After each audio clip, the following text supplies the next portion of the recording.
So I was recently asked a question: how did I have a baby during my PhD? And it is literally like having two babies. They both were in your sleep, they both were in your social life, if you allow them, because you really have to adapt, and that is easier said than done. And this is my experience. So I think the question was specifically, how did I balance it all? And like a woman, obviously, women have been made to underestimate their strength. It's either career or baby, but now we're gonna flip that script. We can do both. Come on, man. Firstly, I was like, challenge accepted. I think I was more determined after this because I went into survival mode and I had to tune out all the negative advice because babies, they do not care about the best laid plans, and there's never a right time for these things. However, saying that, I think there's a wrong time. So if you're homeless, just saying might not be the best time. Secondly, I had a great supervisor, female, forward thinking. As soon as I told her the news, she jumped into action. There was some unsafe experiments that we postponed. We brought up some other experiments. Academia itself is so flexible.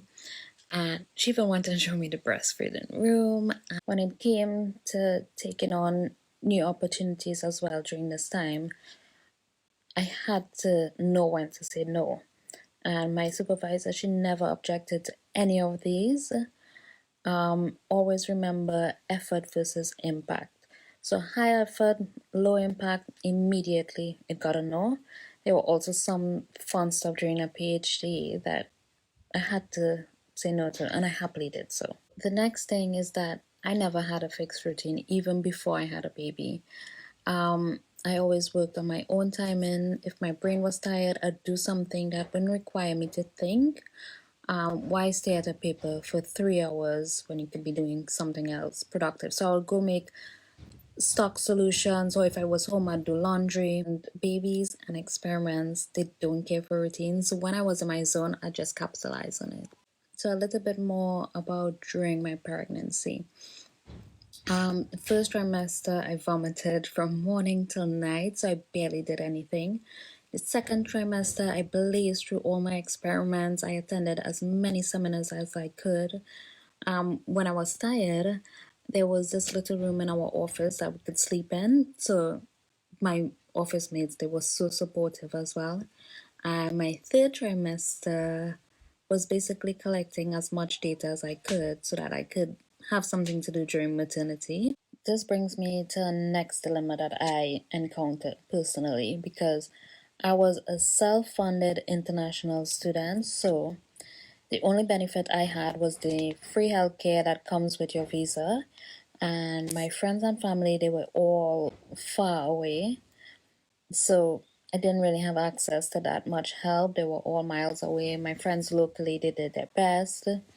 After my cesarean, 6 weeks after, I returned to the lab and carried on like the strong Caribbean woman I am. Boobs leaking, the full works. Because when I was watching videos to prepare myself,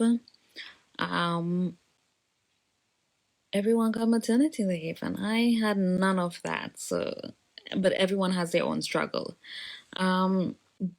Thankfully, I had a broody modern man with a good job, and it was all hands on deck. He did the night feeds, the nappies, everything. So those videos that I was watching was me preparing, not planning. Because I repeat, your best laid plans will go to waste if they're not flexible, because as I said, babies and experiments do not care. So I would heavily plan my experiments. I would also factor in time if they fail and I have to repeat. Most of the time they would go well and I'd have extra time to enjoy.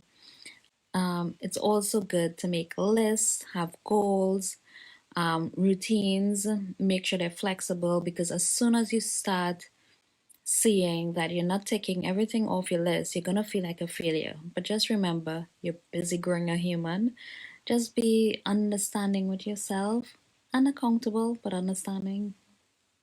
Now, there were times when I was breastfeeding in the dark, and I thought if I had on some headphones, listening to TED Talk or Publets or podcasts or whatever, I could still be productive. But I chose not to. So take this advice with a pinch of salt because you don't have to be 100% productive all the time. It's okay to switch off, enjoy that bonding time with your baby. And I only say this because there was someone who mentioned they felt disconnected during their maternity with the research. So it's up to you. It's really up to you. So in the end, I did finish my PhD. I had a baby. Much more happened, which we will get into another day. And somehow I don't remember the hard parts. There were hard parts, but I don't remember. It quickly fades away. And to think of it, my PhD was actually much sweeter with her in it. She continues to make it worthwhile.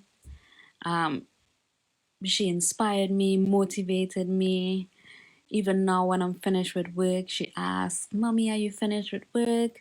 And I'd say, "Yeah." And she'd be like, "Well done, good job." And it's amazing the impact of a genuine little human cheering you on.